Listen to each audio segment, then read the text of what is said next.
working the crowd. Hey, Jimmy, the person up here.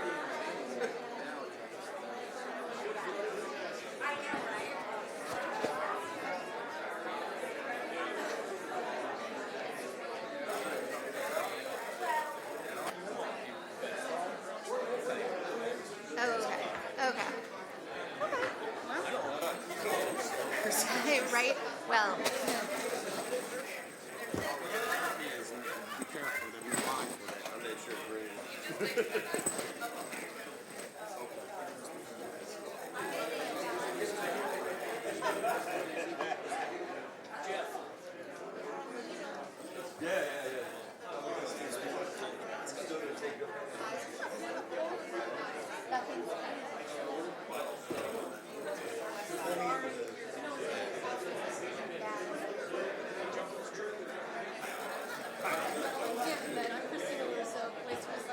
Hi, I know your name from the emails and so forth. Nice to meet you. Thanks for saying hello.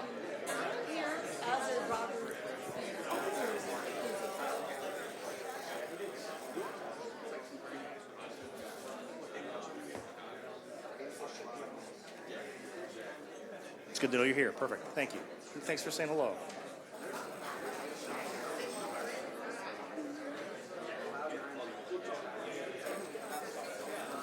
Try it.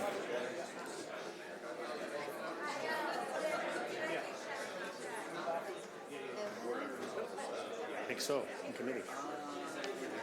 Is it?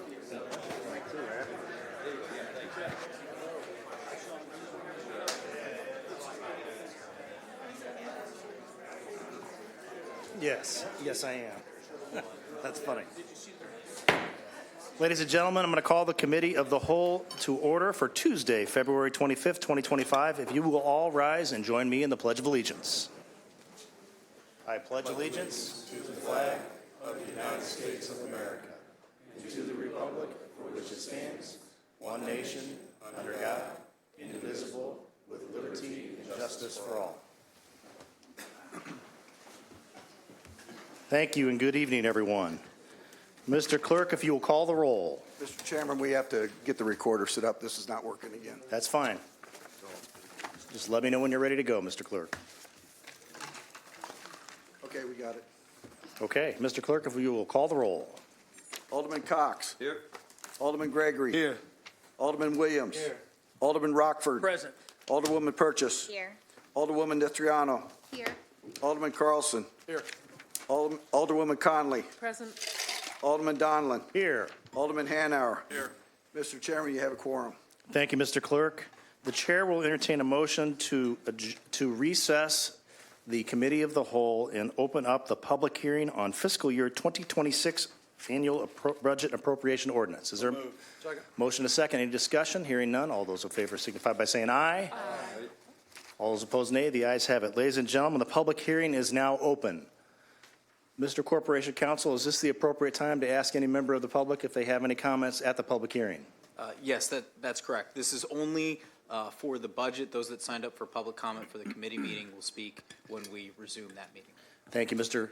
Corporation Counsel. Any member of the public wish to address the council regarding the budget specifically at the public hearing? Going once, going twice, hearing none. Any member of the council wish to address the budget appropriation ordinance at this public hearing? As a reminder, we will indeed, after the public hearing, reconvene the committee in which we will hear the ordinance that will theoretically be sent on to the special council meeting thereafter. Any council member have any comments? Alderman Gregory. My only comments, and would this be the appropriate time to ask about our 90% versus our 100%? I think it would be certainly appropriate. Alderman? All right. Ms. Metzger, can you educate me? I know you sent an email, and I'm just trying to learn this. The difference between our 100% funding and our 90% funding of the pension? The dollar value? Correct. Okay. So with a 90. Could you please use the microphone?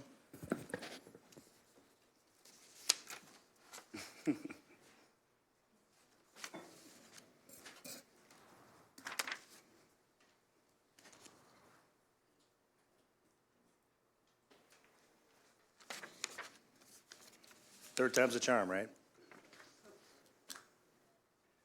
Maybe not.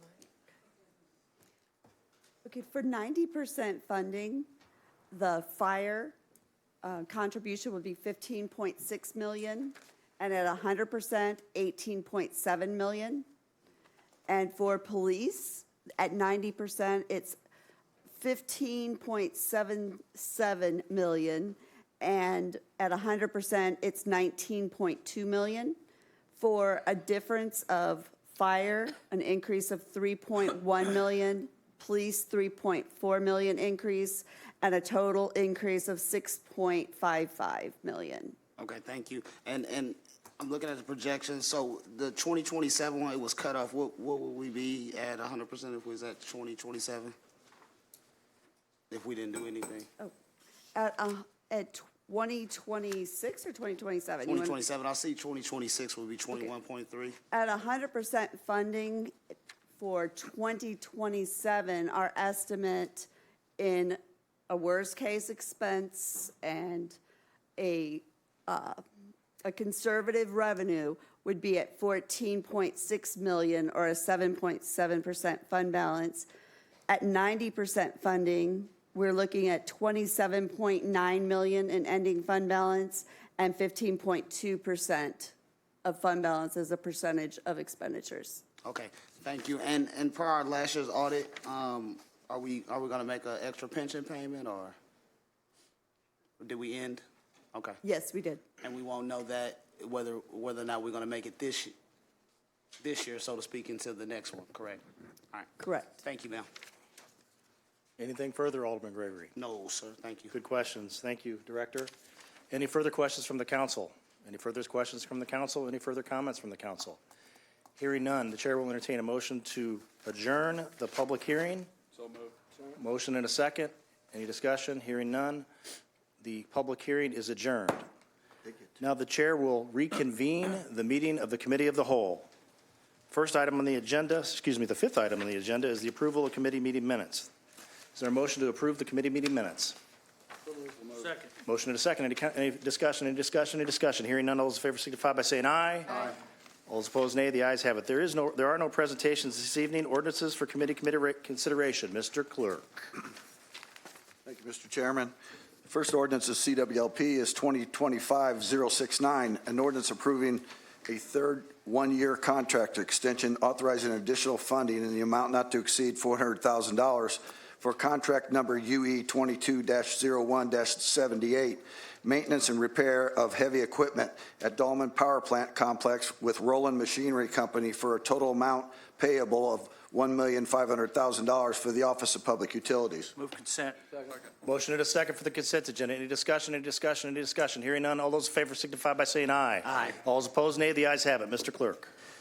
Mr. Chairman, 2025-070 is an ordinance accepting bid and authorizing the execution of a contract UE 25-10-35 explosive blasting for the Dolman Power Plant, 3 years with Rocky Mountain Specialty Services LLC, and the amount not to exceed $500,000 for the Office of Public Utilities. Move consent. Motion and a second for the consent agenda. Any discussion? Any discussion? Any discussion? Hearing none, all those in favor signify by saying aye. Aye. All those opposed, nay. The ayes have it. 2025-071, an ordinance authorizing professional services agreement with Karen Jennings for assistance with the accounting aspect of the ERP upgrade and training within the Utilities Accounting Division for the amount not to exceed $30,000 for the Office of Public Utilities. Move to consent.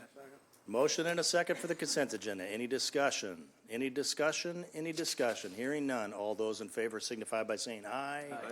All those opposed, nay. The ayes have it. 2025-072, an ordinance approving professional services agreement with Hanson Professional Services, Inc.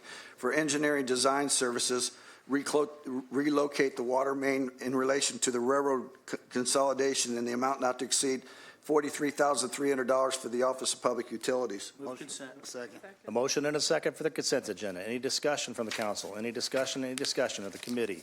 Hearing none. All those in favor signify by saying aye. Aye. All those opposed, nay. The ayes have it. 2025-073, an ordinance authorizing payment of membership dues to American Public Power Association in an amount of $54,899.57 for the Office of Public Utilities. Move consent. Motion by Alderman Rockford, seconded by Alderman Hanover for the consent agenda. Any discussion? Any discussion? Any discussion? Hearing none. All those in favor signify by saying aye. Aye. All those opposed, nay. The ayes have it. 2025-074, an ordinance authorizing the purchase of inventory items for the Unit 4 pulverizer from Wood Group USA, Inc., in the amount not to exceed $96,474 for the Office of Public Utilities. Move consent. Second. Motion and a second for the consent agenda. Any discussion? Any discussion? Any discussion? Hearing none. All those in favor signify by saying aye. Aye. All those opposed, nay. The ayes have it. 2025-075, an ordinance approving 11 separate recreational leases with various tenants for a one-year term for the Office of Public Utilities. Move consent. Second. Motion and a second for the consent agenda. Any discussion? Any discussion? Any discussion? Hearing none. All those in favor signify by saying aye. Aye. All those opposed, nay. The ayes have it. 2025-076, an ordinance approving 6 separate residential leases with various tenants for a one-year term for the Office of Public Utilities. Move consent. Second. Motion and a second for the consent agenda. Any discussion from the council committee? Any discussion? Any discussion? Hearing none. All those in favor signify by saying aye. Aye. All those opposed, nay. The ayes have it. 2025-077, an ordinance approving 27 separate farm leases with various tenants for one-year term for the Office of Public Utilities. Move consent. Second. Motion and a second for the consent agenda. Any discussion? Any discussion? Any discussion? Hearing none. All those in favor signify by saying aye. Aye. All those opposed, nay. The ayes have it. Public Works, 2025-078, an ordinance accepting the right-of-way for the utility easement on Bradfordton Road conveyed from the Board of Trustees of Southern Illinois University Memorial Medical Center, DBA Springfield Memorial Hospital, and Jacob C. Herms Farm. Move consent. Second. Motion and a second for the consent agenda. Any discussion on this ordinance? Any discussion? Any discussion? Hearing none. All those in favor signify by saying aye. Aye. All those opposed, nay. The ayes have it. 2025-079, a resolution authorizing the execution of a letter of understanding between the City of Springfield, the State of Illinois, for milling and resurfacing of Illinois 4 Veterans Parkway from Greenbrier Drive to Prairie Crossing Drive for the Office of Public Works. Move for consent. Second. Motion and a second for the consent agenda. Any discussion? Any discussion? Any discussion? Hearing none. All those in favor signify by saying aye. Aye.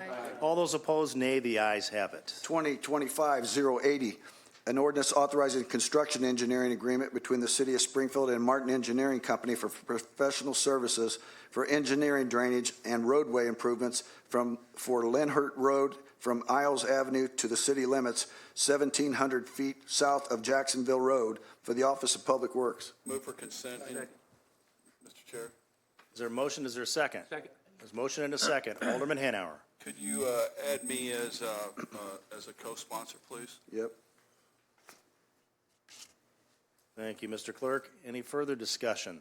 Any further discussion? Any further discussion? The motion was for the consent agenda. All those in favor signify by saying aye. Aye. All those opposed, nay. The ayes have it.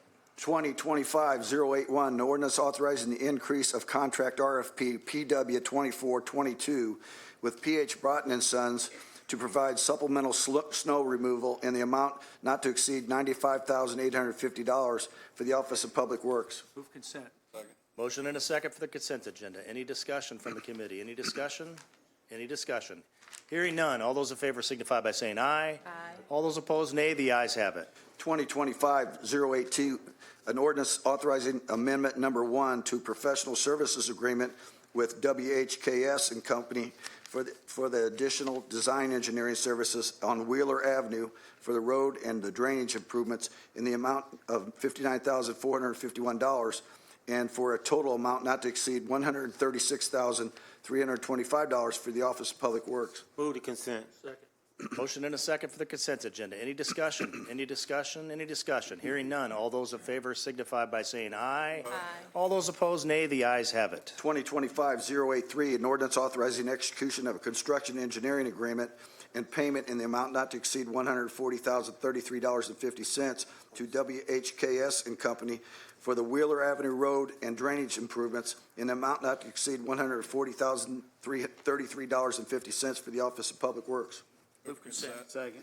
A motion and a second for the consent agenda. Any discussion on this ordinance? Any discussion? Any discussion from the committee?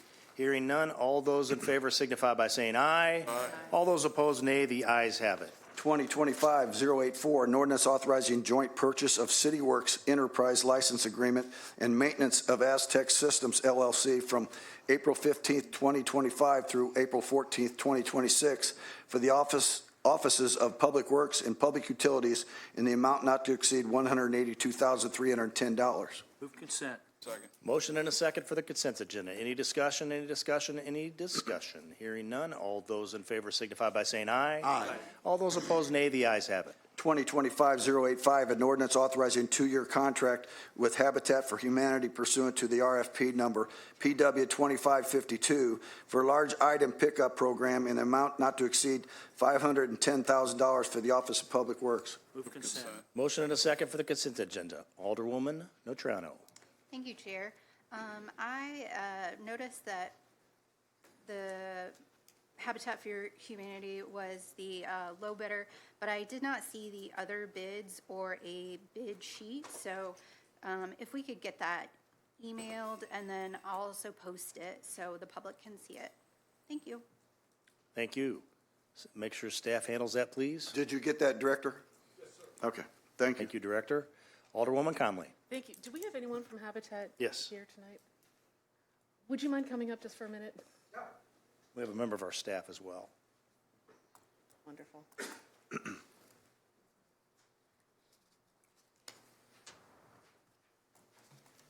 Thank you evening. so much. I'm sorry, I didn't know. I am Robert Fair. I am the Executive Director at Habitat for Humanity. Wonderful. Thank you so much for coming up. I just wanted to talk to you briefly. I've gotten not complaints, but concerns from people about how this program is promoted, so that people can understand sort of the difference between the two functions that Habitat does. Sure. I know and I've had a lot of people tell me that they kind of assumed that if they put something out to the bulky item, but it was actually usable, that you would then take it and take it to resale. But I understand that's not the case. Is that correct? We have two systems that we, for Habitat. We have a donation service, which we do that right now all over the phone. And large item pickup is handled on our website and over the phone. We have noticed that there has been some confusion because we have had people call us in saying, oh, that chair was great and we meant to donate it. We are working on ways to update our website to have more specific language on what the donation process looks like and what the disposal process looks like. Going forward, we're planning on hopefully having a portal for donations to be online as well. Okay. So hopefully, with some more information, we will have less confusion. But we are aware of that has been Wonderful. a problem, for sure. Thank you. I'm glad you're aware of it. I assumed you probably were. I would just ask. Yeah, we're always looking for donations, so we don't want them to go to Right. the disposal sites at all. Yeah, and I think if we just have better communication around the differences between those two, and people can understand also that, like, those donations don't count towards your bulky item collection. Sure. And really encourage people, if it's something that can be reused, send it that route. I'd really appreciate it if, whatever outreach or education you start to develop, if you just get back to us and let us know, and I'm sure we'd all be happy to promote any information you have and make sure that people kind of reduce that confusion and divert as much as we can from the landfill and into your shop. Sure, absolutely. We would appreciate all the help that we can get as well, and happy to work with the council on any sort of That'd be great. promotions and update you on what we are doing on our end to make sure donations are not being mixed up. Trust me, that is not something we want either at the I know. restore. Well, I've gotten some fabulous furniture from you guys, so we always go out there and check first. That's a call. I go out there first. That's my first stop for anything. But We'll be there. And it's a wonderful service, so we appreciate it. But yeah, just to kind of not cross the lines as much and make sure there's clear communication would be wonderful. Absolutely, absolutely. Wonderful. Thank you so much for Thank coming you. in. Appreciate it. Thank you very much. Anything further, Alderwoman? Nope, that was, I think. Actually, I just wanted to let all of you guys know. Please introduce yourself. Oh, I'm sorry, that's right. I mean, I do know most of you guys. Christina LaRusso, Division Manager for Waste and Recycling. Whenever I do an event, Earth Fair, last fall we did Fall Fest and the Pumpkin Smash. Whenever I do an event, I invite my vendors. Whether I invite BLH, Habitat, they're always there. So your residents, when they come to my event, they will always get flyers, any kind of brochures that I have about my programs, whatever everybody else does, they'll be able to get information as well. Wonderful. And they can always call Public Works, find out what they need to find out from us. Wonderful. Thank you very much. We appreciate problem. it. Thank you. Anything further, Alderwoman? No, that was it. Thank you very much. Thank you very much. The motion on the motion on the agenda is for the consent agenda for item number 2025-085. Any further discussion? Any further discussion? Any further discussion? Hearing none. All those in favor signify by saying aye. Aye. All those opposed, nay. The ayes have it. 2025-086, an ordinance accepting lowest responsible bid and authorizing execution of a contract number PW 25-11-53 with Rayhan Brothers, Inc., DBA Sangamo Construction for the Wheeler Avenue improvements in the amount not to exceed $1,020,087.14 for the Office of Public Works. Move to consent. Motion and a second for the consent agenda. Any discussion? Yes. Yes, Alderman. Mr. Chair, if the director, I just want to confirm,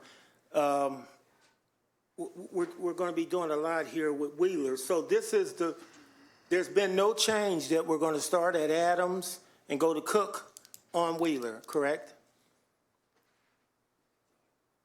For this particular ordinance here, Yes, sir. Yes, sir. and no changes.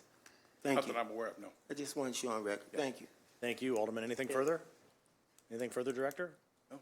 Okay, the motion is for the consent agenda. All those in favor signify by saying aye. Aye. All those opposed, nay. The ayes have it.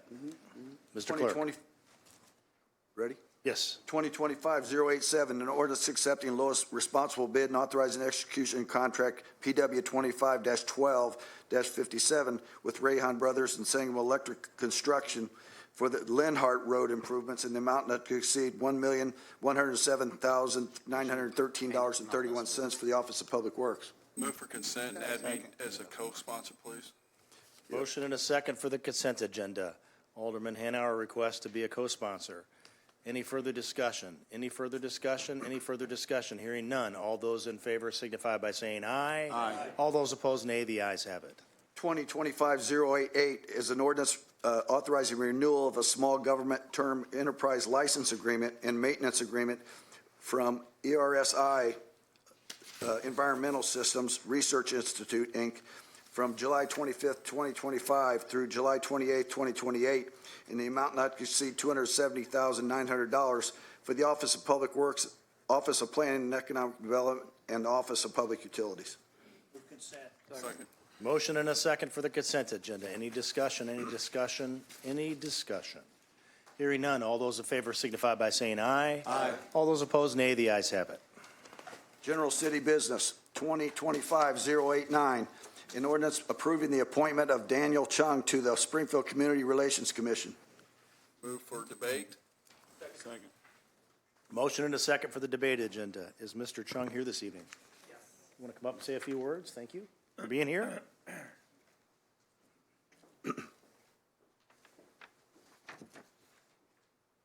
Good evening, everyone. I'm Danny Chung, and, well, thank you, Mayor Busher, for considering me for this appointment. And I'm a Springfield resident, have been since 2023, and I live in the Hunting Meadows neighborhood in South Springfield. And I usually spend my time and talent volunteering at various organizations around here, and I've really loved being here, volunteering here, and just living here, being part of the community. And happy to answer any questions y'all may have. Any questions? Any questions from the council? Mr. Chung, thank you for your willingness to serve. And seeing no further questions, the motion is for the debate agenda for next week. All those in favor signify by saying aye. Aye. All those opposed, nay. The ayes have it. Thank you. 2025-090, an ordinance approving the appointment of Kenneth M. Yogers to the Civil Service Commission. Move for debate. Second. Motion and a second for the debate agenda. Mr. Yogers, will you please approach the podium? Hello, I'm Ken Yogerst, and I grew up in Springfield most of my life and worked for the city and the Air Guard. And I hope with your consideration, I can work for the city again and serve with the city of Springfield. Any questions? Any questions? Any questions? Any questions? Boy, the things I could ask. Let's get the haircut. Mr. Yogers, thank you for your interest in My former serving on the Civil bosses Service. are over there, so I don't know if that's good or bad. Anyway, have a good night. Thanks for your Thank you. consideration. Thanks for coming to this evening. Seeing no further discussion, all those in favor of Mr. Yogurst for the debate agenda signify by saying aye. Aye. All those opposed, nay. The ayes have it.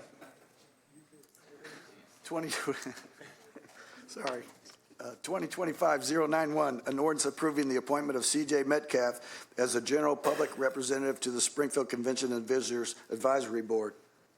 Move for debate. Second. Motion and a second for the debate agenda. Mr. Metcalf, will you please approach the podium and say a few words for us, please? Thank you Introduce very much. yourself. It's a pleasure to be here before this very august body. Appreciate the opportunity for the appointment and hopefully to serve.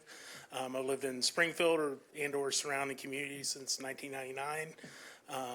Served on a couple other public bodies, Park Board, Water Reclamation District, and look forward to this opportunity. I live in beautiful Ward 9, Harrison Park, and I just appreciate the opportunity to speak before everyone and potentially serve. I'm happy to answer any questions or comments, guidance, or any other words of wisdom. So, Any questions for Mr. Metcalf? CJ, thank you for your willingness to serve. Good luck to you. thank you all. All those in favor of the debate agenda for Mr. Metcalf signify by saying aye. Aye. All those opposed, nay. The ayes have it. 2025-092, an ordinance approving the appointment of Joanna Judge as the deputy city clerk. Motion for debate. I wanted to consent it, but it's all right. A motion and a second for the debate agenda. Any discussion from the council? Any discussion? Any discussion? Hearing none, all those in favor signify by saying aye. Aye. All those opposed, nay. The ayes have it. Congratulations. She's hiding back there. No congratulations yet. We got to wait till next week. 2025-093, an ordinance authorizing the city of Springfield to enter into a forbearance and settlement agreement with Heartland Bank and Children's Museum Foundation. Motion for consent. Second. Motion and a second for the consent agenda. Any discussion? Any discussion? Any discussion on agenda item 2025-093? Hearing none. All those in favor signify by saying aye. Aye. All those opposed, nay. The ayes have it. 2025-094, an ordinance authorizing acceptance of a proposal under RFP CS 19-29 and execution of an agreement with Vinegar Hill Neighborhood Association for the purchase of city-owned property consisting of one vacant lot located at 825 South College Street in the amount of $500 for the Office of Budget and Management. Move consent. Second.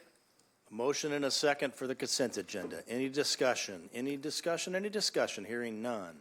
All those in favor signify by saying aye. Aye. All those opposed, nay. The ayes have it. 2025-095, an ordinance authorizing acceptance of a proposal under RFP CS 19-29 and execution of an agreement with Glenn Udall for the purchase of city-owned property consisting of one vacant lot located at 1417 Washington Street in the amount of $500 for the Office of Budget Management. Motion for consent. Second. A motion and a second for the consent agenda. Any discussion on agenda item number 2025-095? Hearing none. All those in favor signify by saying aye. Aye. All those opposed, nay. The ayes have it. 2025-096, an annual appropriation ordinance of the City of Springfield, Illinois for the fiscal year beginning March 1, 2025 and ending February 28, 2026. Motion for debate. Second. Motion and a second for the debate agenda. And I know there are several amendments. Do we do those now or we do those at the special meeting? The amendments should go now, Okay. and then it will go as amended to the special meeting. Okay, thank you. Good question. Alderman, you have any other questions? No. Okay, just going down the list, I would ask that either the budget staff or corporation counsel walk us through the amendments and we vote on each one independently. The first amendment, according to my sheet, is technical amendment number 1.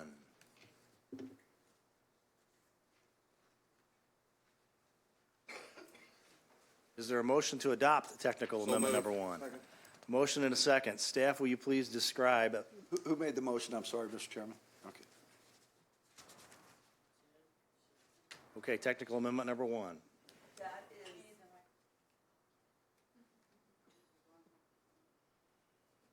Technical amendment number 1 is a reclassification.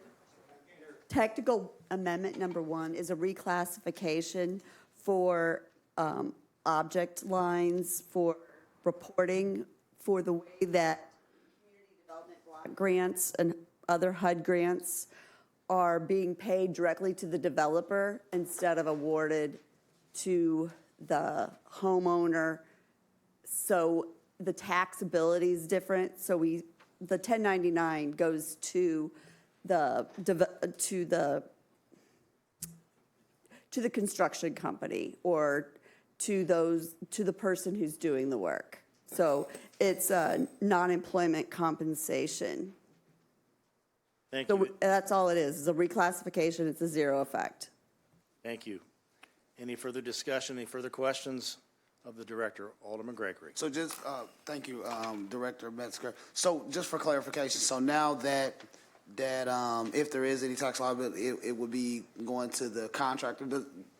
I guess I'm trying to ask, is this going to Correct. make things easier for us, we think? Yes, it will. All right, thank you, appreciate you. Thank you, Alderman. Any further questions? No, sir. Any further questions on technical amendment number 1? The motion is to adopt a technical amendment number 1. All those in favor signify by saying aye. Aye. All those opposed, nay. The ayes have it. Technical amendment number 2, Ms. Metzger. Mrs. Metzger. Okay. A portion of the traffic preemption system was paid in fiscal year '25, so we are taking $180,000 out of fiscal year '26 because it's going to have been paid in '25. So it reduces the '26 budget by $180,000. A reduction. Any questions? Do we? Alderman Hanauer. I make a motion, we adopt Tech 2. Second. Motion and a second to adopt technical amendment number 2. Any further discussion? Any further discussion? Any further discussion? Hearing none. All those in favor of adopting technical amendment number 2, please signify by saying aye. Aye. All those opposed, nay. The ayes have it. Technical amendment number 3. Is there a motion to adopt technical amendment number 3? So move. Motion and a second. Mrs. Metzger, could you please describe technical amendment number 3 for the committee? Yes. Technical amendment number 3 is for $635,000, and it is a barricade system to block streets and reduce the risk of vehicular attacks. Okay, I see that a couple alderpersons have signed up. Alderman Gregory, you are first. Yes, I think this is a wonderful idea. Of course, we've seen what happened down in various cities with vehicles running through parades and protesting. I think this is a wonderful idea. Ms. Metzger, my only question is, what is it in? Is it in red for what reason? It's coded in red on this sheet. Does it? It's a reduction. Okay. Right. It's in red on one line and then it's in black. So we're adding this to the police budget. Would I be correct? It has a negative effect on the fund balance. So those in red are, like the Tech 2 should be a 2-year fund balance effect of 0 and a fund balance usage in FY '26 of 0. Okay. All right, thank you. Anything further, Alderman? No, sir. Alderman Hanauer. Yeah, thank you, Chair. And I guess I'm going to start a little fight between Public Works and the police department, but why? Public Works usually does all the barricades and that. I feel like in this there's a $70-something thousand truck. If it goes under Public Works and they're the ones that deploy the barricades, they've got plenty of trucks that can pull the trailer or whatever. Why is this under the police versus Public Works, I guess is my question. Chief, looks like you've been drafted.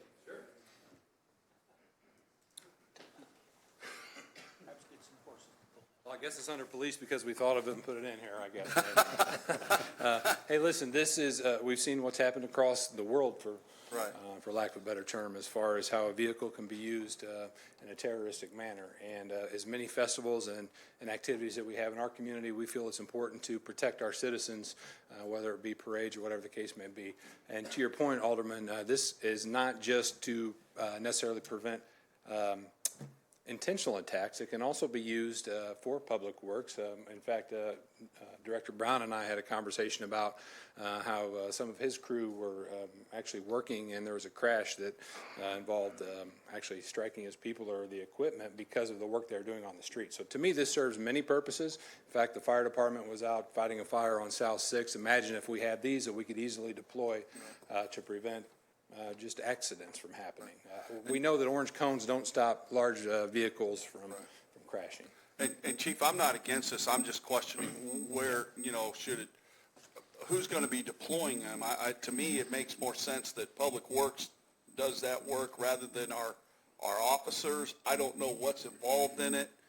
I do agree that with everything that we've seen in New Orleans, especially, it's something that I think we're better served to have it.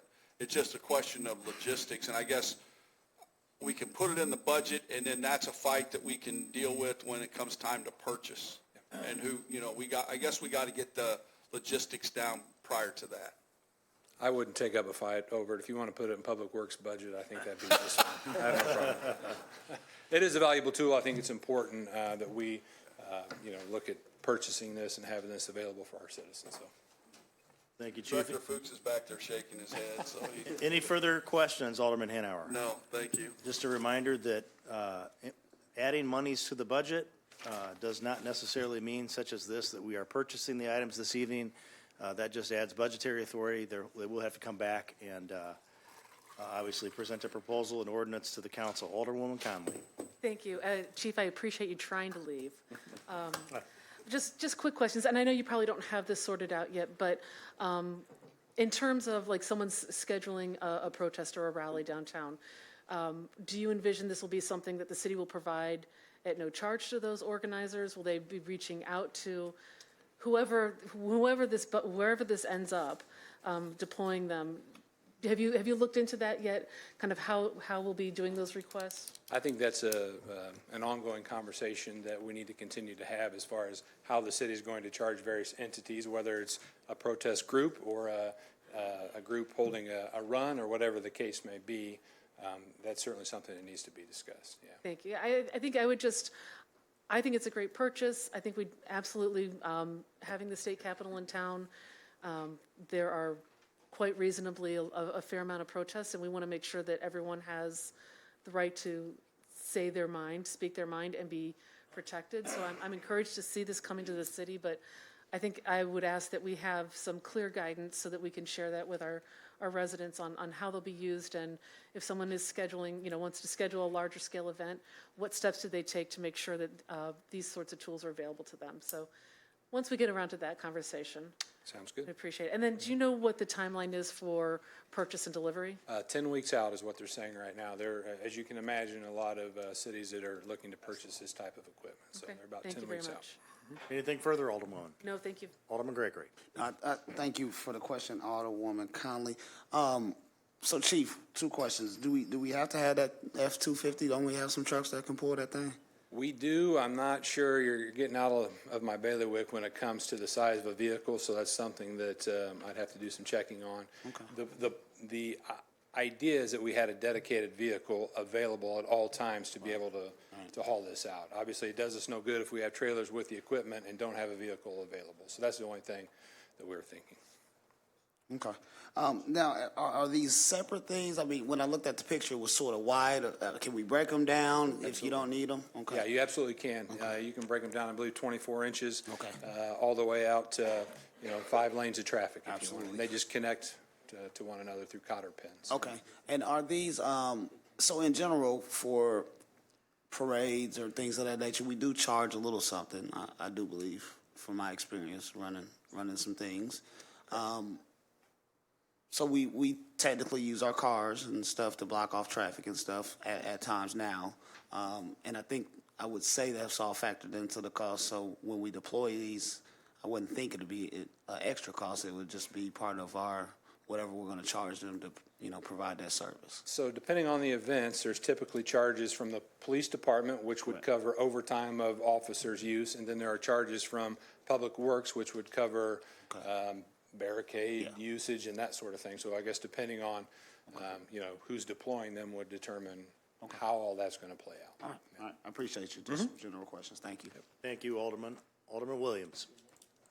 Oh, yeah, Mr. Chair, I think I'm gonna hold my question until we actually work some internal things out with deployment and which department. Okay, thank you, Alderman. Any further questions of the chief while he's up here? Any further comments on the ordinance? The technical amendment number 3? Hearing none, all those in favor of adoption of technical amendment number 3, please say aye. Aye. All those opposed, nay. The ayes have it. Technical amendment number 4. Is there a motion to adopt technical amendment number 4? Second. Motion and a second to adopt technical amendment number 4. Mrs. Metzger, could you please explain technical amendment number 4? The expense for the council upgrade is being incurred in fiscal year '25, so it's a reduction with this amendment to fiscal year '26. Thank you very much. Any questions? Any comments? Any questions? Any comments? Hearing none, all those in favor of technical amendment number 4, please signify by saying aye. Aye. All those opposed, nay. The ayes have it. Technical amendment number 5. Is there a motion to adopt technical amendment number 5? Second. Motion and a second to adopt technical amendment number 5. Mrs. Metzger, could you please describe the amendment? The commercial casualty insurance, there was an additional increase of $2,900, and so that was added into fiscal year '26. So the adjustments for $2,900 increase to the fiscal year '26 budget. Any questions? Any questions? Any questions? Hearing none, all those in favor of adoption of the amendment signify by saying aye. Aye. All those opposed, nay. The ayes have it. Technical amendment number 9.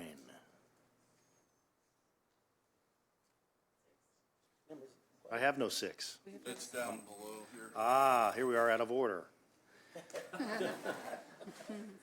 It's in the library fund. Technical amendment number 6. Is there a motion to adopt technical amendment number 6 from the library fund? So moved. Motion and a second to adopt technical amendment number 6. Mrs. Metzger, could you please describe the amendment? Yes, the bookmobile was originally expected in fiscal year '24, then fiscal year '25, and a production issue has delayed it further. It's now expected in the summer of fiscal year '26. So it is moving the expense into fiscal year '26. At the time the budget was prepared, we thought it was going to be received in December. Thank you. Any comments, any questions about the bookmobile and the movement of the expenditure? Hearing none. Do we know what the delay is? Do we know what the delay is? Can someone describe the delay? Is the director here or Mrs. Metzger? There she is, hiding in the back. Nice try.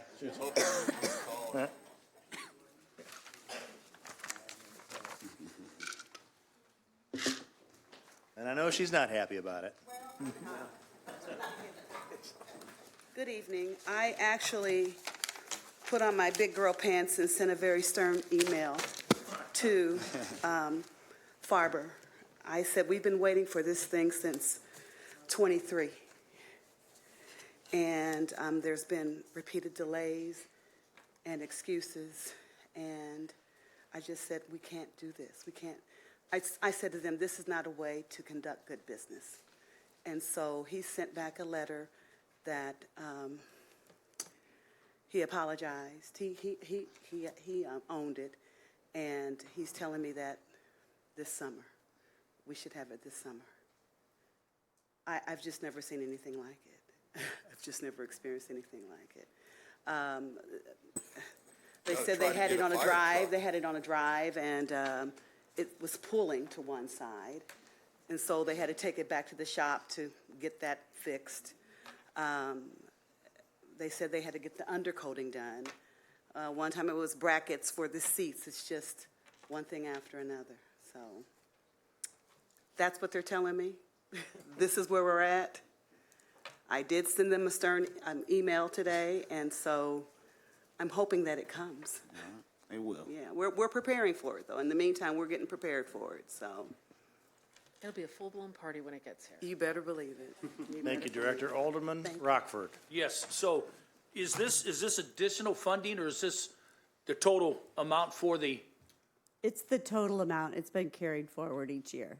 okay, so it's just being carried over? Right, we thought it was going to be paid for in fiscal year '25. Okay, thank you. Okay, thank you. Thank you, Alderman. Any further questions? Any further comments on technical amendment number 6? Hearing none. All those in favor, Mr. Clerk, do we have a motion and a second? Yes. All those in favor of adopting a technical amendment number 6, please signify by saying aye. Aye. All those opposed, nay. The ayes have it. Technical amendment number 7. Is there a motion to adopt technical amendment number 7? So moved. Second. Motion and a second to adopt technical amendment number 7. Mrs. Metzger and/or Mr. Dahl, will you describe technical amendment number 7?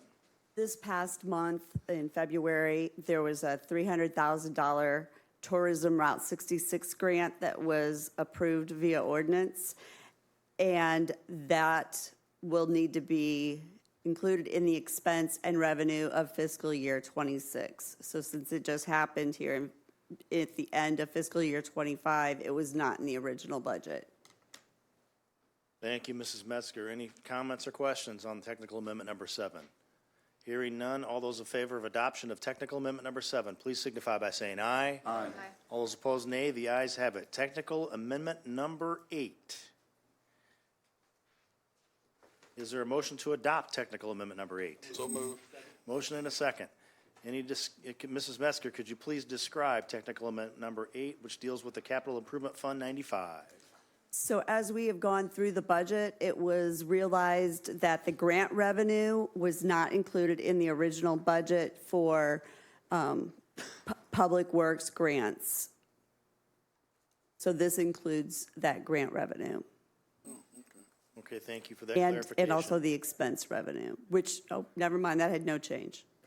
Any further any comments from the committee? Any comments from the committee? Any questions from the committee? Hearing none, all those in favor of adoption of technical amendment number 8 signify by saying aye. Aye. All those opposed, nay. The ayes have it. Technical amendment number 9. Is there a motion to adopt technical amendment number 9? So moved. A motion and a second. Mrs. Metzger, could you please describe technical amendment number 9? Yes, it is an addition of 6 patrol unit vehicles to replace decommissioned vehicles from fiscal year '25 and to help with the replenishment goals for the Springfield Police Department. And it is for a total of $360,000, and it will be recorded to the corporate fund in the police department. Thank you for that explanation. Motion to adopt. Second. There has been a motion to adopt. Any further comments, questions on technical amendment number 9?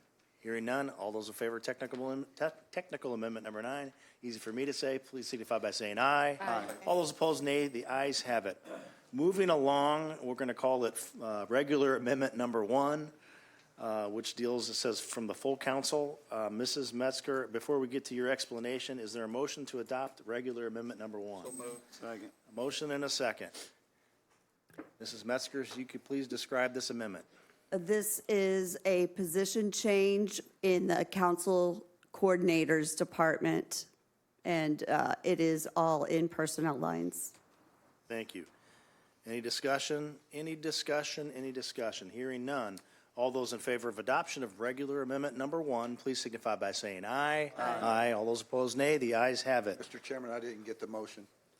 There was a motion to adopt technical amendment number 1 by 10 and 10. Who was the second? 2. 2. Thank you. Thank you. Does that suffice, Mr. Corporation Counsel? Yes, sir. Thank you very much. Moving along to regular amendment number 2 by Alderman Gregory. Is there a motion to adopt regular amendment number 2? So move. Second. Motion and a second. Mrs. Metzger and/or Alderman Gregory, could you please explain regular amendment number 2? Yes, I put in, from a conversation, some funding to repair, I guess what we need to figure out is the sign in Southtown. It's been, this is something I've been trying to get fixed for some time. At one point in time, we were thinking that it was public works property, and it's not. So I had requested to take that out of our beautification fund, plus a fence over there that needs to be repaired. So I guess my question to Corporation Counsel is, who owns the sign? I know we own it, but who? So that's a good question, and this came up today, and we weren't able to run the title work. The most I found was we had an article that we purchased it in 2007. The property was subsequently sold in 2009, 2020, and 2024. So I need to go through the deeds to see what was reserved when that land changed hands, which department owned it, and whether it was sold back, and kind of trace the title of that particular piece of property. Because from what I was able to find, we purchased the sign and the facade, but then when the real property changed hands, I don't know what that looks like yet. Okay. All right, thank you. So, as I told Public Works, I don't ever want to do anything cross-threaded. I want to do it right, and, so I'm going to withdraw this amendment for now, and when you gather that information, please get it to me. I want to have some conversations with the administration about what we do with it for good. Absolutely. I appreciate that. Thank you, Alderman Gregory. There's a motion to withdraw regular amendment number 2. So moved. Motion and a second. All those in favor of withdrawing amendment number 2, please signify by saying aye. Aye. All those opposed, nay. The ayes have it. Alderman Gregory, I'd like to talk to you about that as well, because I have some history that in my little mind here, I think I remember correctly, so we'll chat. I appreciate you. Thank you very much. Mrs. Metzger, are those all of the amendments that are being proposed on paper here this evening? Yes, they are. Okay. Alderman Hanauer. Yeah, thank you. Can you get us the fund balance after everything's, you can just send it out. You don't have to tell us tonight. I know you got to do some figuring and get your calculator burning and that. So I'd appreciate it if you could, what our fund balance will be at the end of, proposed fund balance at the end of this budget. All right? Thank you. All right. Thank you, Alderman Hanauer. Alderman Gregory. Yes, my only comments with this budget, I'm going to vote for it, and we're going to pass it. But I would say to our department heads and everyone, next year, probably need to hold off on equipment and personnel changes and all that, because it's getting tight. And we don't want to put the city in any position to take on debt, raise taxes, et cetera. I just think we need to hold for a second until we get the sports complex going, see how that works with us, get some revenue going and stuff, so we can avoid tough decisions in the future. And that's my spiel. Thank you.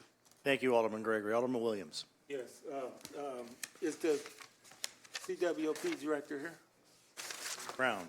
Mr. Brown, yes. Can you come up, please? I had a question. I didn't really know where to fit this in at, but do you recall the U.S. EPA going into consent agreement with them? Yeah, I think we talked about what was it, like a month ago, maybe? I think we had something. Yeah, so my concern was, and you may have to show me, in looking at your budget and looking at the budget as a whole, I didn't see where we had funding to start, complying to the consent agreement. Yeah, most of that, the way I understand it, is it was with basically the engineering companies that we've hired to do a lot of the the ash pond type work and stuff like that. So all the things that we're doing, I mean, we've already started doing things too already to make sure that we were complying, because these were all things that basically, if they would have told us, like I'm trying to remember the timeline, but maybe 6 years ago or so, we would have been complying then. Okay. So it was actually kind of sad that they took that long to actually review the stuff and then wait to finally, develop something for us. But so yeah, we're going to comply with that using the engineering firm that we've hired to do the work. Okay, so it won't be a part of any of the other funds where we're contesting them on other matters and things. No. This will definitely be something that we're going to do, and the money's there to comply. Yeah. Thank you. Correct. Thank you, Alderman. Any further questions? Alderman Williams? No. Okay. Mr. Chair, I move that we adopt 2025-096 as amended. For the debate agenda? For the debate agenda, please. Second. Motion and a second to adopt the 2025-096, which is the annual appropriation ordinance of the City of Springfield for fiscal year beginning March 1st, 2025 and ending February 28th, 2026. Motion and a second. All those in favor signify by saying aye. Aye. All those opposed, nay. The ayes have it. Mr. Clerk, will you please read the next ordinance?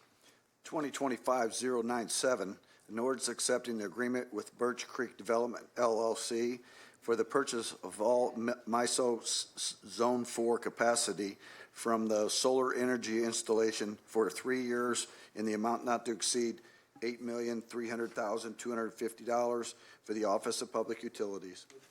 Second. Motion and a second for the consent agenda. Any discussion? Any discussion? Any discussion? Hearing none, all those in favor signify by saying aye. Aye. All those opposed, nay. The ayes have it. Before we move along, I would be remiss if I didn't say, I meant to say this earlier, I want to welcome with us this evening, we have the Capital Area Association of Realtors Leadership Class. If you will stand and please be recognized, and let's give them a big round of applause for being here this evening.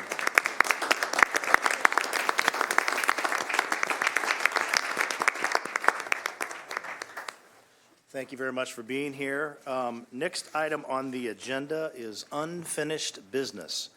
Is there any unfinished business to come before this committee of the whole this evening? Alderman Gregory. Yes, thank you, Mr. Chair. So either or Mr. Purchasing, could you, you don't have to come up, but can any one of you give me some numbers on our Pillsbury project as far as minority contractors and things of that nature? Is that in whose wheelhouse? Can you get that? It wasn't on my sheet. Okay. All right. I think that's very, very important. That's going to be something that, from here on out, that I'm really, really going to pay attention to closely. Not only minority workforce, but the dollars that's going to the minority workforce. I don't want to, talk about the numbers, but we have to get better, on the local side and on the minority side. Right. We'll, Chris Rickson, President of Moving Pillsbury Forward. We had a little email back and forth earlier today in regards to that. We've gone to request for proposals a couple months ago. We're getting contracts signed this month. Wow. This week we've got a couple out there. We've had very little work at the site that's been paid for to date. Frankly, most of the work at the site's been volunteer work. So there are very few employees to date associated with, to pull together those numbers for you for what we've done to date. Okay. But certainly we've got a PLA in place. We're following, we've got HUD money in play. We've got EPA money in play, Davis-Bacon wage scale, et cetera, et cetera, et cetera. So we will be keeping close track of those numbers through our project manager with our engineering firm, and we will certainly make those available as we have the contractors on site doing work. We'll be getting internally monthly updates on all those. Okay, and like I said, I'm just general questions and things. I know that you have done some work. You tore down some sheds and things of that nature. Correct. You sent us some emails that some demo has happened. Am I correct in that? Right. And do you have any numbers as far as what that looks like, local minority workforce? It's of folks we've hired over the last 3 years since we've owned the site. Depends on how you want to calculate that, but it's probably in the 50% range right now of folks we've had doing, lawn mowing, that sort of work that we've had to pay for outside contractors, that sort of thing, and minority contractors as well. All right. I appreciate you. That's just some of my questions. I know, it just sets off alarms when you say, hey, and I love it, right? A minority from Chicago, but we have to focus in on Springfield. Sure. We have to make sure we get local workforce, and we have to make sure we get people from the community working on these jobs. So that's very, very important. Thank you. We understand. Thanks. Thank you, Alderman. Anything further? No. Alderman Williams. Yes, thank you. No, not Pillsbury. I'm satisfied for now. Get This is for Director Brown again, if he could come up, please. So I have a constituent, and it looks like the constituent is concerned that we awarded a contract to Hillsborough, and because Viper closed down, as you know, but the constituent is saying that the trucks no longer use the interstate. They're using the Lake Drive. And this is something that I want to respond and say, well, we can't control which road, but I did want to hear from you, your thoughts on that. Yeah, I don't know. I haven't heard that they were going down So she a says different way to their the interstate. coal semis are now using East Lake instead of the interstate. In addition to the noise and safety issues caused by this, they are also going to damage, and folks, you need to hear this, your roads by using. In other words, she thinks those trucks are inappropriate for East Lake Drive. So what I'm asking both directors look into really is that something we can even control? I'll look into it. Thank you. Please email me. Thank you. Don't go anywhere. Hold on. I'm going to jump on that bandwagon, Alderman too. Cox. Thank you. I apologize, Mr. Chair. Jeff Cox, we haven't met yet, but we've exchanged some emails, so nice to finally meet you in person. This is obviously going to hit my ward big time if they're going up and down East Lake Shore Drive. I haven't gotten any complaints yet, but I think this is all very, very recent. So any correspondence, can you please keep me included on that, I too? can do that. I appreciate it. Thank you. Absolutely. Thank you, Alderman. Any further questions from Alderman No, Williams I or just- Cox? and Alderman Dave, Rockford. Yeah, and Director Fuchs, you know, that's also the county road, East Lake Drive, so you may want to Yes. Some of them. share that, you know, with them also. Yeah. Good call. Thank you, Alderman. Anything further?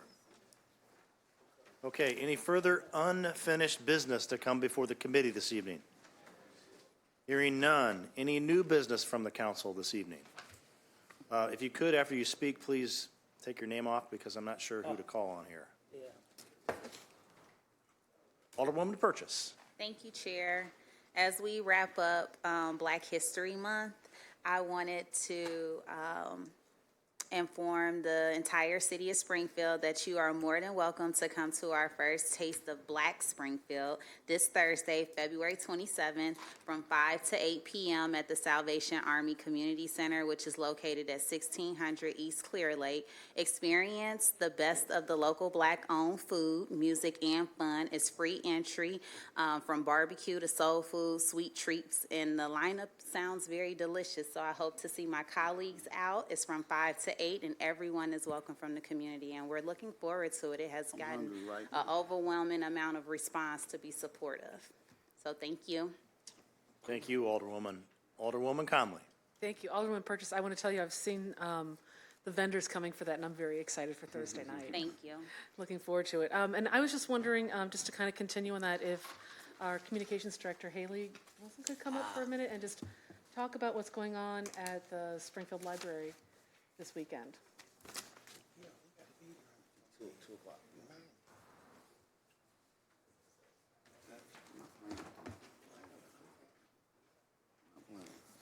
So this is actually a library program, so I am going to give this to Miss Gwen, although I have been assisting her quite a bit with design and things like that, but this is actually a library program, so I'm going to let Miss Gwen talk about that. I was worried she was still hot about the bookmobile. I don't want to. Oh, no, this is her program. So this Friday, you are all invited to Lincoln Library to celebrate Black History with a special program. This program will highlight the significant achievements, including the most Black alder people that have ever served simultaneously at the Springfield City Council, the highest number of Black directors appointed to a mayor's cabinet in Springfield's history, and the most significant representation of Black officers in the Springfield Police Department's history. So we are going to be celebrating this this Friday from 1 to 3. Click on the QR code and get registered because the Carnegie Room North can only hold so many people. There's So- only 20 seats left, so Okay. we have had a lot of support, so it's really great. It's going to be a nice program. We're going to have artistic expression and a little trio on the back playing some music for us. So it's going to be very, very classy. Yes. So. And free food. I know that's usually what There you brings go. people in. There's free food, so Say make sure you less. sign up. All right. Looking forward to it. Any more questions? No, thank you very All much for right. coming up. Thank and you for so much. organizing Please this. sign up and come. Yes. Thank you. Anything further, Thank you. Alderwoman? No, thank you, Chair. Anyone else have any new business on the council? I know Mr. Posey wants to come up and say a few words under new business. Mr. Posey, Director Posey.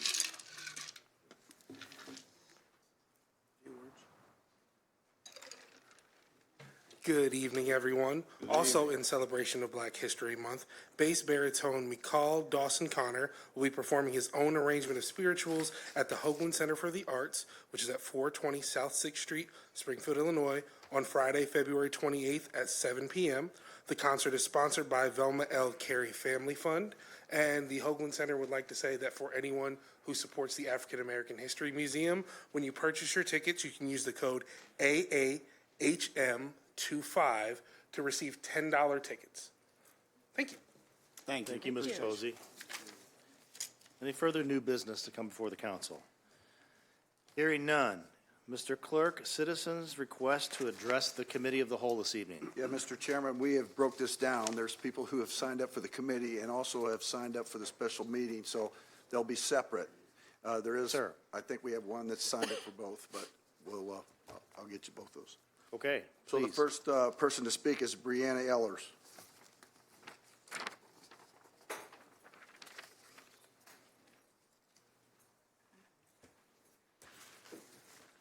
Hello, hi again. I just wanted to come up and I just wanted to say that I am so proud and so thankful that Nehemiah Homes is going forward, because that is amazing for the community.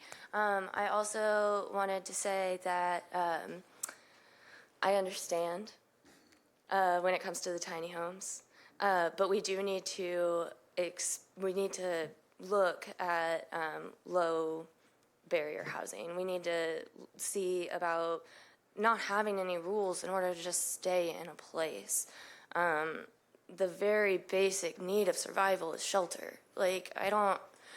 Kids can't focus at school when they're living in hotel rooms, and I cannot tell you how many kids we have in this city that are living in hotel rooms.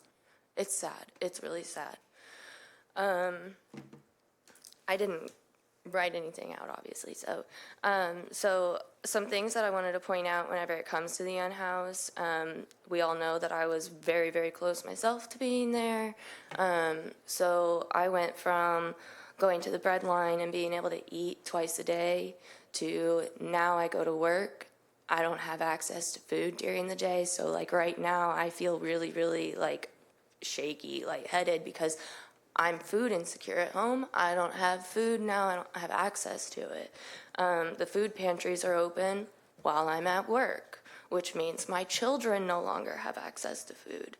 So whenever I'm coming up here and I'm talking about our unhoused folks, I'm not trying to say that I need you to work miracles, but we do need to look at the very basics.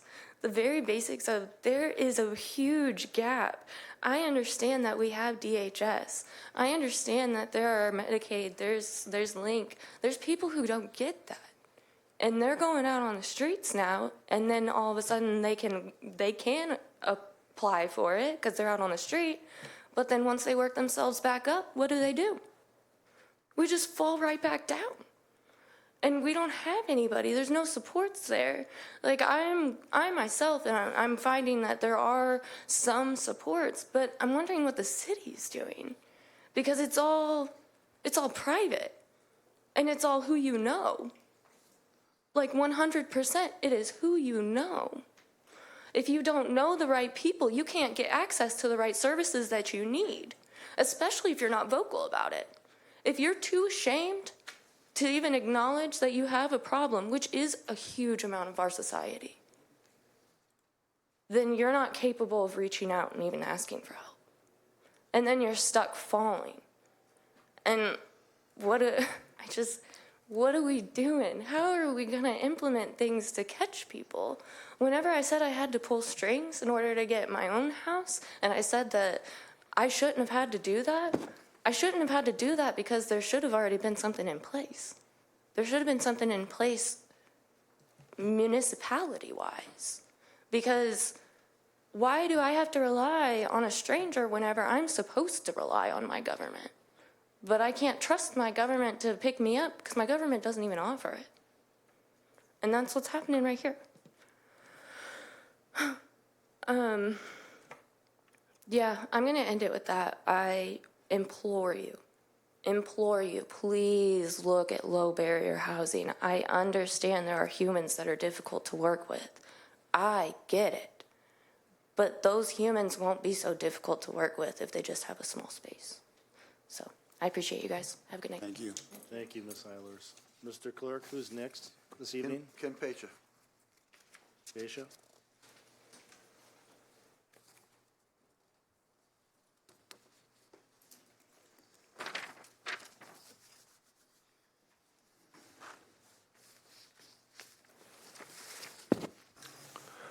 I wanted to take the time to encourage everybody to consider how the city communicates with its citizens and also how the citizens communicate with you.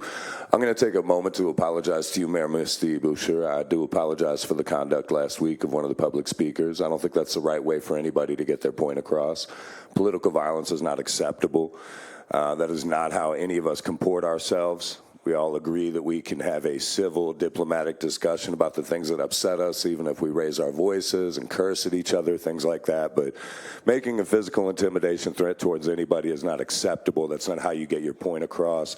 So I did want to take that time because while you and I do disagree on, I'm sure, a number of things, I'm sure we could agree on other things, but I don't think that's the right way for anyone in the public to approach you.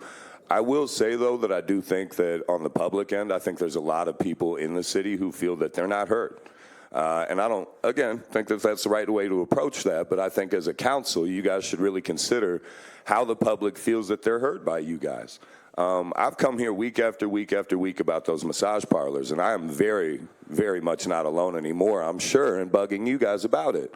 Those parlors, a lot of them still remain open. I can still find ads online, and some of the ones that are still very much closed still admit clients every day.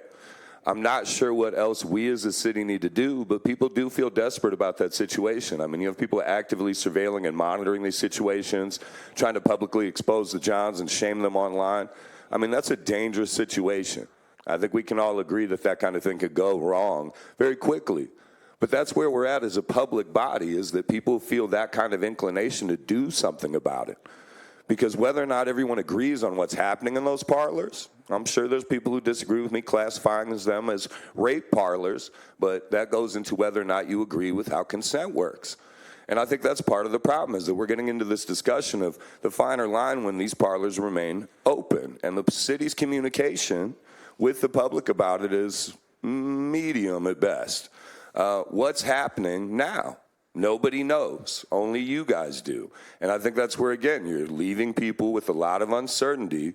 And I think one thing that all of us abhor is uncertainty. Not knowing the answers, not knowing what's going to happen, not knowing what's going to be done. Especially when it comes to a city with as many resources and available ways to absolutely affect the outcome directly as this one. And I think that goes into a lot of ways. I mean, we're going to move towards summer a lot quicker than we used to. I don't even need this jacket. I mean, I probably overdressed. And that's going to keep happening as global warming and climate change become more effective. You can disagree with me as to whether or not it exists, but I think as a city, you're going to start seeing that more and more. Crime goes up in warm weather.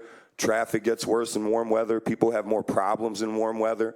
And it's going to keep getting worse. What are we doing currently to confront the idea of the unhoused issue that will absolutely, again, explode when it's warm enough again outside for people to go outside and set up? I haven't seen one thing introduced the entire winter about it.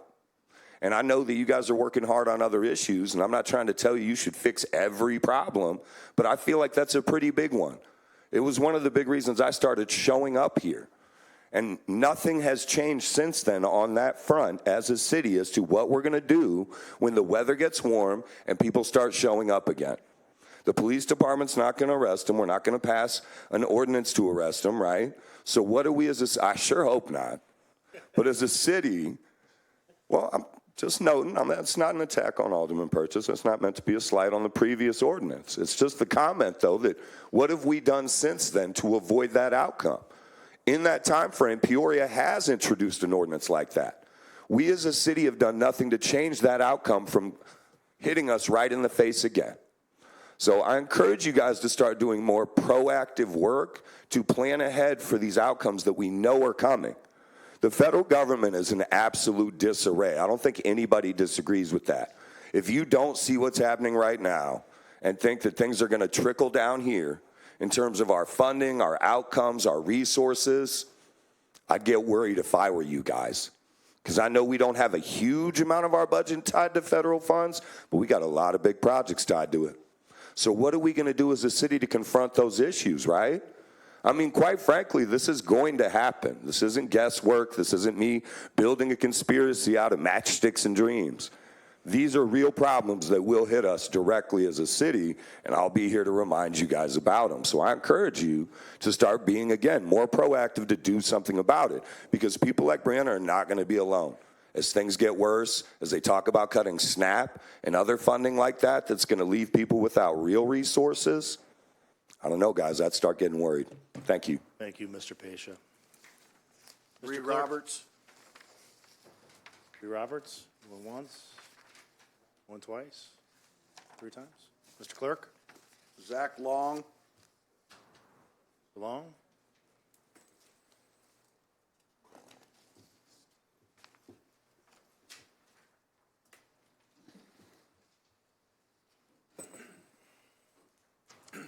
Good evening, committee board members. Good evening. Thank you for having us here. I just wanted to first start by saying Long, that. could you pull the mic up? Put us up? Yeah, for sure. Can y'all hear me better now?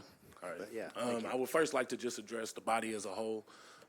As somebody that is on the Sonia Massey, one of the work groups, I would really encourage and implore most of our elected officials, if not all, to please start coming to those because they're very important. We do need, you know what I'm saying, committee input as far as, you know, our town goes and our city, because even though you guys are city elected officials, you are a part of the county and that affects us. So, you know, we would really like to see that kind of support. Secondly, I kind of had some things that I was going to go into, but I kind of wanted to address my Alderwoman Conley. You know, I think we crossed paths a couple of weeks ago at my job at Planned Parenthood, where you did say you didn't remember me, but, you know, that's okay. I know you guys see a lot of people, but we did, you know, cross paths on Facebook, and we kind of expressed about some things that I wanted to talk about, and you never got back with me on that, but, you know, I'm going to start coming more to these and kind of putting your feet to the fire, so to speak. You know, I don't know what the reason, and I guess, for coming to Planned Parenthood was. I would hope that you are giving whatever was given to you as far as what we need as an organization to your other fellow council members. If not, I can definitely push that budget a lot because we do need things. I don't know what all you guys can do, but I know that we do need things, and Planned Parenthood is definitely an essential organization for this community, not just for abortion care, which is health care, regardless of what people might think, because you're not going to get rid of abortion, you're just going to get rid of safe abortions.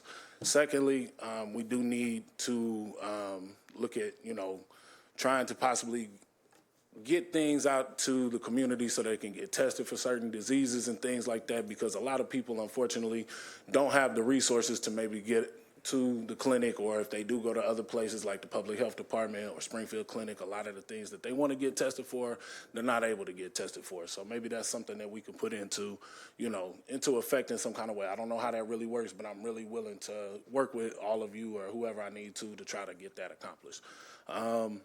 You know, I see a lot of things that do need to be worked on the east side, you know, that I feel like a lot of things that I'm going to kind of vote on this, I could vote on this, and you really don't. And I feel like there are a lot of, you know, common sense things that could be voted on that a lot of other people have voted on that you really might not have. But I just don't really see much from you as an alderwoman, and I'm not, like I said, this is no personal attack, this is just what I see because I've lived on the west side of Springfield for my entire life, was born and raised there from over on Witherspoon all the way over to where I'm at on Durkin Drive, and I see the same things that I've seen as, I'm 37 years old now, I've seen the same things deteriorate over time since I was like 6, 7 years old. And, you know, there's just a lot of things that I feel like that you're not taking into consideration as far as the ward goes. I have talked to other constituents in our ward about things, and a lot of them are really, they feel left behind by you, if I may. you know, I feel like a lot of support that you did have, you have not, you're no longer have.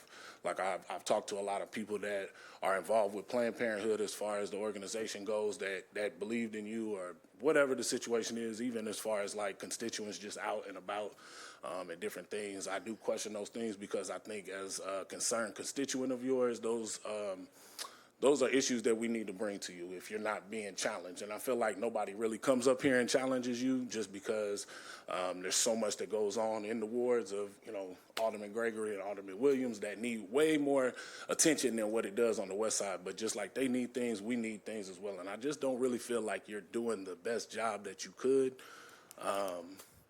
You know, so I just implore you to really kind of do better. I implore everybody to do better because I feel like we all can do better as people, as a community. You know, I don't know. I just, like I say, I would really like to see you a lot more active in the community, and I don't really feel like you are. I feel like you came to Planned Parenthood just to show your face because your feet kind of been to the fire over the last couple of weeks over the non-votes of things that you do, and that's not going to win anybody's vote over for you. So I'm just saying, I would get it together before somebody gets you out of that seat. So, Thank you, Mr. Long. thank you. If I, Yes, Alderwoman Conley. no, Zach, don't go away. I just wanted real quick. I'll pull it again. No, it's okay, because you raised some points, and I understand that. I think you have my phone number. I do. Okay. I do. So we can talk that way too, but I will tell you, and I'm not going to get into full details of what we talked about for Planned Parenthood, but one of the biggest concerns that I've had for that facility and for residents who use that and people who come to our community to use that facility is safety and security, not only of the people who are coming in and needing health care services, but also for the people who work there. I would agree.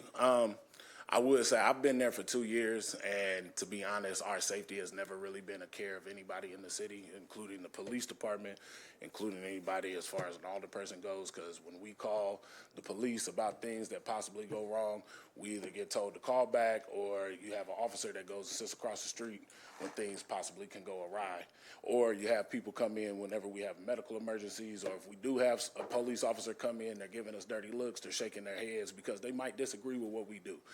All I would say is I would really implore anybody that has a disagreement in Planned Parenthood, really do your research about Planned Parenthood because we do so much more than what people really think that we're up there doing, and it really helps our community, from transgender rights to women's rights to reproductive health to all kinds of things. There's people that don't even have primary care physicians that come to our facility just to get, you know, pap smears and things of that nature. And we're losing funding. And we need funding drastically. Not saying that you guys can do that, but I mean, I'm just saying, like, I would really implore everybody to push the importance of Planned Parenthood, because Planned Parenthood, everybody knows about Planned Parenthood. Like, we're at the point. Well, and I would say I push back a little bit. I don't think enough people do know. I don't think that enough people understand the critical health care delivery that Planned Parenthood provides in our community. And yes, it's not in Ward 8, so I hadn't been to the facility itself, but I have actually been a supporter of Planned Parenthood for a very long time, before I was on council even. I think I understand that is a role that people get confused with. They consider, we've had a lot of conversation nationally about what women's health care looks like, and Yes. And I know the critical function that Planned Parenthood provides. So we can talk a little bit about it more, but I thank you for coming in. I will point out, you know, Women's Month is coming up, and I think this is a topic, having more conversations around what does that mean to have real meaningful and thoughtful, comprehensive health care for women. And that's what you provided. That is a big part of what those services are. I was actually educated. I didn't realize how much of a role Planned Parenthood has in supporting our trans community, and I think I mean, there's a lot of people. Like I said, if anybody would like to, like, I'm there in and out every day except the weekend. So like I see it from all spectrums. Like I see people and families and how it affects people. I see people who might not agree with certain things that go on, but they are there for their family member who might be a transgender person or a family member who might have an abortion. I see people that come there that might not even agree in abortion, but they have to get it medically. Those things really happen, regardless of what people may think. Like, those things really happen. I see plenty of women on a daily basis who are coming there not just because they just using it for birth control. And I think a lot of people get that misconstrued and think that that's what we're here for. And again, even if that's what that woman is coming there for, you're not going to stop her from doing whatever she's going to do. You're just closing the door to something that can do it safely. Because anybody's going to go find when just healthcare costs. When anybody wants to go get a surgery, the first place they want to do is go out of states to get some kind, or out of the country to get some kind of botched surgery. And we don't need that because it's going to cause a lot of problems. But I just would like you to be more, I guess, involved in our community on Ward 8. Ward 8 that's where I've grown up at. That's all I know. And like I said, since 2019, I don't really feel like, up until last September when all of the displaced people's ordinance came up, that's really the only time that I've seen you kind of out and about. I don't really see anything about like community involvement as far as like, hey, we're gonna have like a national neighborhood night or anything like that. I don't see any of those things. And if those are going on, please educate me, because I'm not here to do any attacks. But I feel like I'm very like well versed in social media enough to know that I can look through things and find different things, just like with everything that Alderwoman Purchase was saying about Thursday with the the Taste of Blackness. They've been blasting that all over Facebook everywhere. So I will admit, I am not the best at social media, and I will tell you anymore, I think social media don't have to be the only outlet. Unsocial things we can knock on doors, we can go pass out flyers, we can do things. Point of order. So, Yeah, let's move along. Alderman Thank you Greg. very No much. problem. Appreciate y'all. Thank you. Thank you for Alderman your Gregory, time. did you have a comment or question for Mr. Long? So Yes. I hear your call for some of us, all of us from this city council to come and meet with y'all. I've spoken to Bree and multiple people, and I don't have a huge problem with that, but I think it would be, I can't think of the word, but the county has 20, I made Ms. Linda, 29 members. And before we come, and give our opinions, I think we have to start there with those county board members. Miss Linda Douglas Williams is in the back now. She's a county board member. Because we can come and we can give our opinions on that situation. I guess not necessarily the county board meeting, but like the commission meetings or like the work group committees, because they're open to anybody. Yeah. And that's what I'm saying. We're city aldermen, and the county runs just so much different, right? And I understand that. So some of the things that they do within that body are just totally different from how we do it in this body. I'm going to come. I forget what day I agreed to come, but I'm going to come and speak with everyone. That situation is, has really put a different light on, within our community and just safety. So I don't mind it. I'm sure other council members won't mind it, but we want to see those from the county, go before us and speak and stuff, because I can come in there and be like, hey, they need to do this, and that, and you got 29 or how many ever board members to and not to even, vote I guess, on. not even just to get them, like, because I know that, that's a conflict of interest type thing.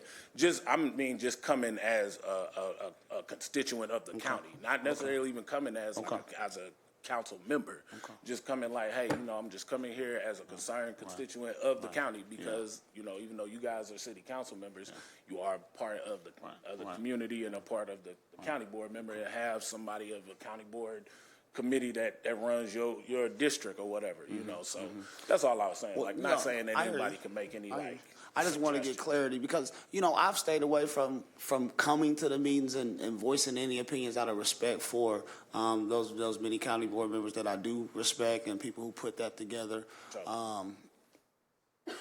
Because from a city perspective, we're not perfect by far with what we need to do in law enforcement, but we didn't hire Sean Grayson when he tried. Absolutely. When he tried, Absolutely. those are the type of rules and stuff that we are in place, and we steady are looking for ways to improve along with our police department. So, you know, I think I'll be there next week.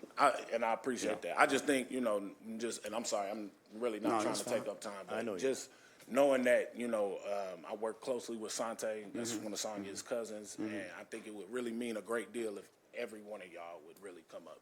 Like, I think that would mean something, like I said, even if it ain't nothing but just to show your face and be supportive, I think that would really do something, you know, for everybody.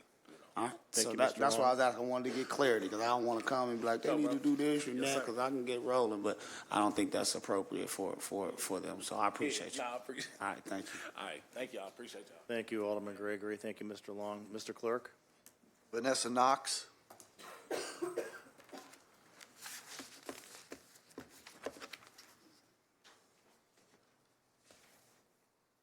Good evening. I'm speaking on my own behalf here. I'm very concerned about, I believe it's a perception issue about the massage parlors and the human trafficking that's going on. I know that 11 were recently shut down. But if any of you guys know anything about human trafficking, shutting down one, you're not seeing probably 10 others. And it just doesn't seem that there's a tenacity from this group as there is with so many other issues. You guys have stayed here till 10 and 11 o'clock at night on so many other things, building and zoning issues, all these things. Well, this is a human issue, and it needs to be taken a little bit more seriously, I believe. The fines that have been given out, I'm asking that they be doubled or tripled. That's not going to be a drop in the bucket for those people. On the east side of town, we had threats of fines for a couple shingles missing from garages. And these people are getting $700 fines for having human traffic victims inside. Something's wrong with that. An 80-some-year-old gentleman, his steps were a little bit crooked on a home that he owned, and I believe the fine was up to $1,500.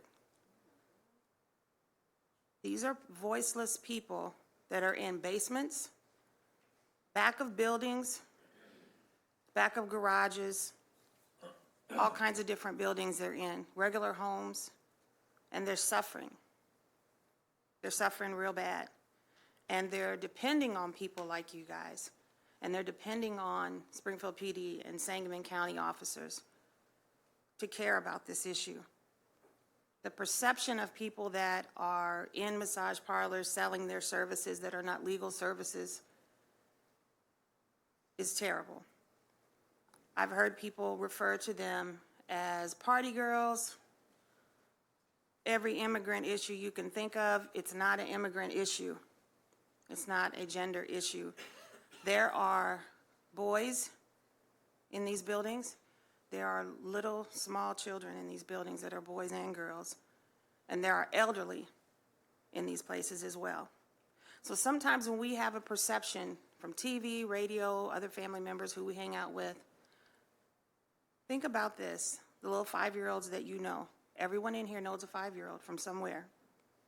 Everyone in here knows an elderly aunt, uncle, grandparent of some sort. I want you to think about if they were in these situations with human trafficking. Some people's perception looks at them, as I said before, as party girls. Some of these people were taken from college campuses. They were thrown in trunks. Some of them were just walking through the parks.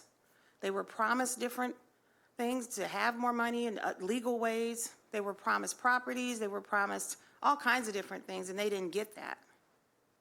They got a life of what nightmares are made out of.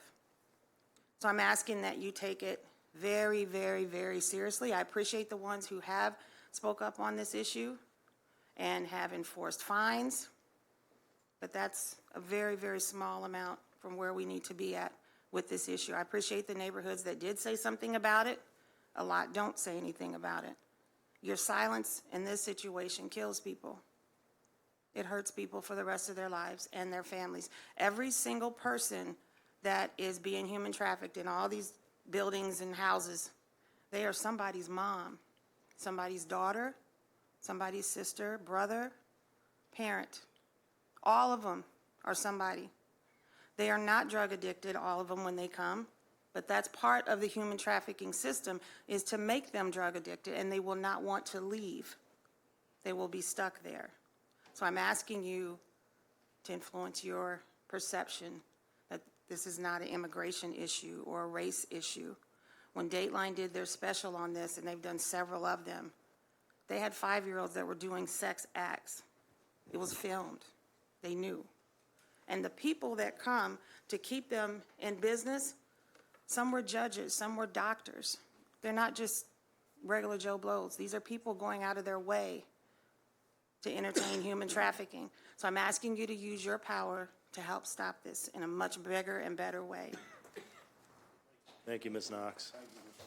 Chair. Mr. Clerk? Yes, I'm sorry, Alderwoman Purchase. Thank you. Thank you, Vanessa, for coming and sharing that. And me and Brad, we do a weekly call with Chief of Staff Mike Disco, and I believe we asked you about it, but we're constantly bringing those questions up and asking, hey, what is currently going on? If Corporation Counsel Mordock can share it. As you know, from, like you said, we had meetings till 10 o'clock midnight when that encampment ordinance came up.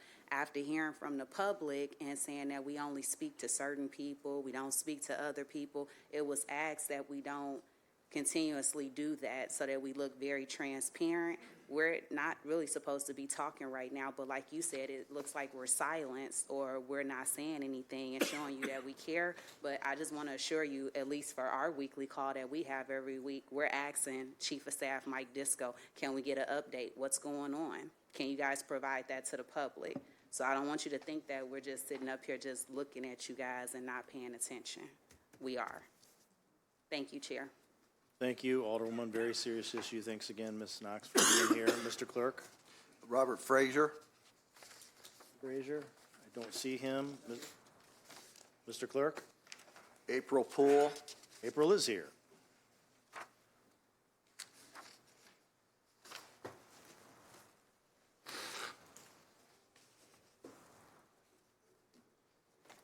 Good evening. Evening. April Poole, 3061 Buena Vista Drive, Springfield.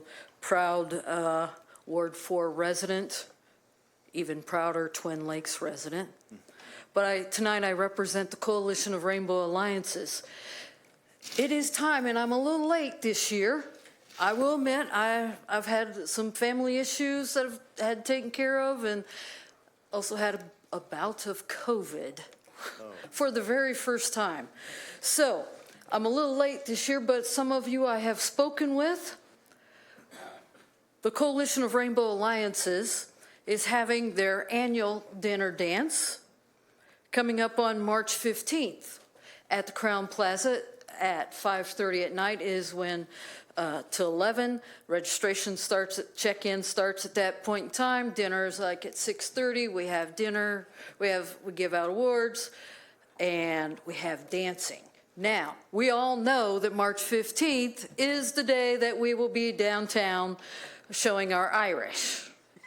So, while you're showing your Irish in the morning or in the early afternoon, we would like for your support out at the Crown Plaza to support the LGBT community. Now, there has been some allegations in the whether the city will support the LGBT community. I would like to say thank you to Mayor Busher, who has already sent in her letter of welcome to all who will attend. We have everyone knows who has attended. We have this nice booklet and program that we give out, and it shows the support from you all and the Springfield Visitors Bureau and many other people, and I believe our nice Springfield police officers, and I'm working on the fire chief back there, are also going to be showing their support in their attendance that evening. So you may be asking, the Coalition of Rainbow Alliances is in their 25th year. We are starting our 25th year.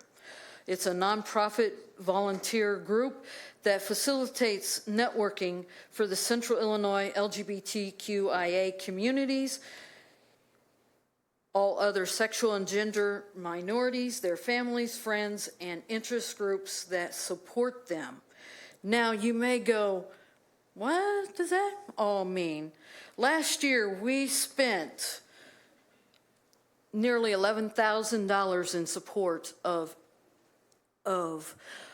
various organizations and groups in this city and Central Illinois. We have where we supported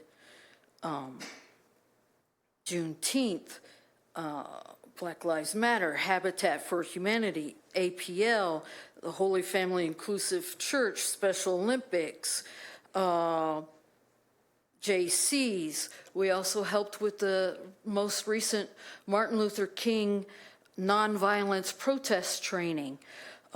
We also do holiday meals for our seniors who are who are vulnerable, who are either in Springfield Housing Authority or who get Meals on Wheels, daily bread.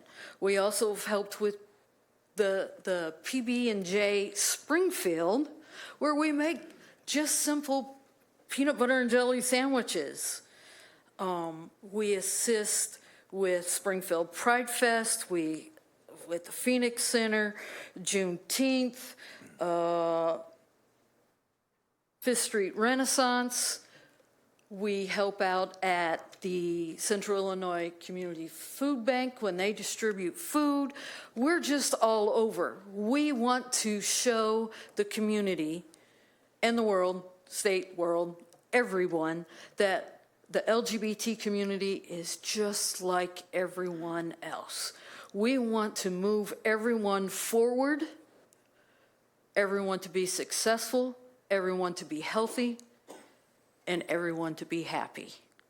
So please see me about helping out at the gala. The theme for this year is Words to Live By. Some of our artwork shows those nice little, where they show all the little words. We've got sharing, supportive, helpfulness, strength, love, equality. That's what we need in this community, and that's what we need to show everyone. Thank you. Thank you very much for being here this evening. Mr. Clerk? Ann Logue. For this one.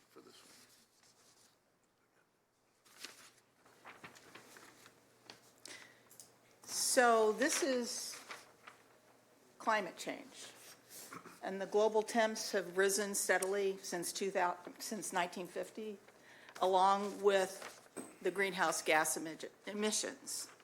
Along with this, we've gone from 3 billion in 1960 to 8 billion as of now. If you could pass this around. Sure. So I'm just here to remind you that we have a responsibility to cut down on the carbon emissions and the greenhouse gas emissions. And once it gets past 1.5% globally, we're going to become closer and closer to not being able to reverse the rising temps. And that means locally we need to cut down on our carbon. On a personal note, I have a niece that's transgender. The political climate right now is really toxic about that. I just felt obligated to let you guys know that transgender is something that people do not choose. This great niece of mine comes from a very good home. Her parents were missionaries, banker, nurse, some of the most normal, boring people you'd ever want to meet. And the brother of, the older brother of this transgender child was the greatest advocate. And that's because he watched the child grow up and face these challenges. It takes a lot of courage to make this process, make this transition, and we shouldn't shame them or erase them as what is being done right now. So that's all I have to say. Thank you, Ann. That's all we Mr. have. Clerk, that's all we have this evening. Thank you. Hold on, is there a need for an executive session this evening, Mr. Corporation Counsel? There's no need. There's no need for executive session. Is there a motion to adjourn the committee of the whole? Motion and a second. All those in favor signify by saying aye. All those opposed, nay. The ayes have it. Don't forget, we got a meeting real quick. We got another. Okay, we have a council meeting. Yep. There's no way we were taking 5. Mr. Clerk, what do you need? 5, 10 minutes? 5 minutes? 5 minutes.